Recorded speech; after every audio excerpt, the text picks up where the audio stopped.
As you know, Ben speaks tomorrow afternoon around 2:30 Eastern Time. And you may also know that Janet Yellen is expected to be the person who takes over from Ben when he steps down. Here is former Reagan Budget Director David Stockman. All right, 2 points to make with you, David. First of all, you've said many times, and you wrote a book about it, that when the Fed stops printing money, we will have a real problem with the stock market. Yeah, I think you used the word crash.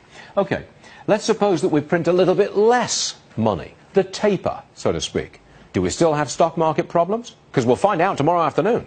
Well, I think the market is fixing to throw a hissy fit of biblical proportions. Really? It's only a question of when and the catalyst.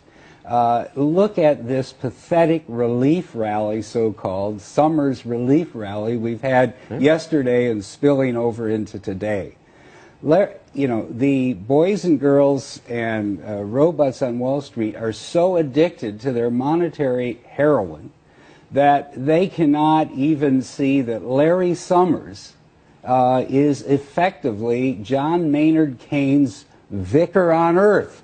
He has never seen a stimulus that he didn't like, that happened soon enough, lasted long enough, was big enough. But the point I'm making is if the market felt that he was a threat to the future, then I think that's a measure of how sick, how distorted, how unbalanced and unsafe this market is. Now Yellen obviously is likely to be appointed.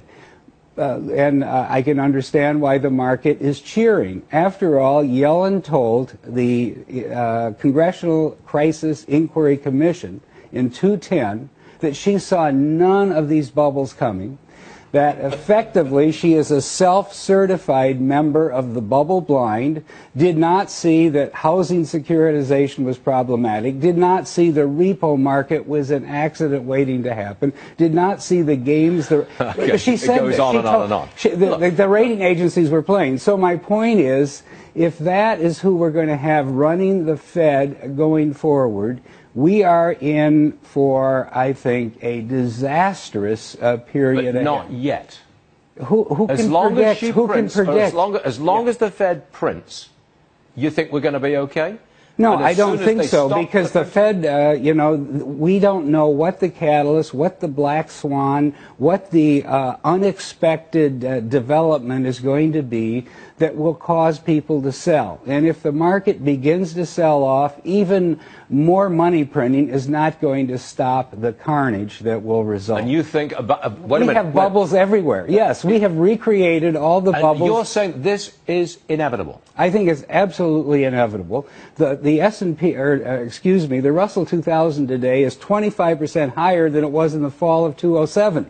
Has our Main Street economy, which is after all what the Russell 2000 represents, gotten any better, any stronger, any more sustainable, any more productive than it was in the fall of 2007 before the last crisis? I would say that when you say that, you know, you're starting at at the point where you want to start. You know, we were in the midst of a serious pullback. The market was at some point oversold, or do you think it? I'm starting from the fall of 2007, the peak. Where do you think the fair value?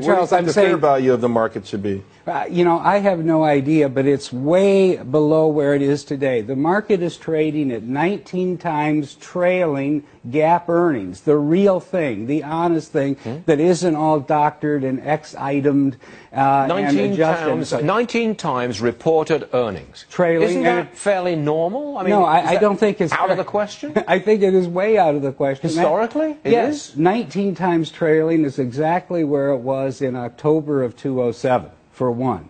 Secondly, I don't know why the market is allegedly discounting the future. I don't know why anyone would believe that with all the headwinds we face, whether it's in Europe, whether it's China going through some kind of adjustment, whether it's Japan. It's because the alternative to stocks is not attractive. Well, but why would I want to put my money into a bond which maybe earns me 2 or 3%, and if it's a treasury bond, it earns less than 1%. Why do I put it into a bank CD that gives me absolutely nothing? No, I'm going to put it in the stock market where I've got a shot at a gain. Of course, but that's exactly a measure of the distortion that is caused by the Fed policy.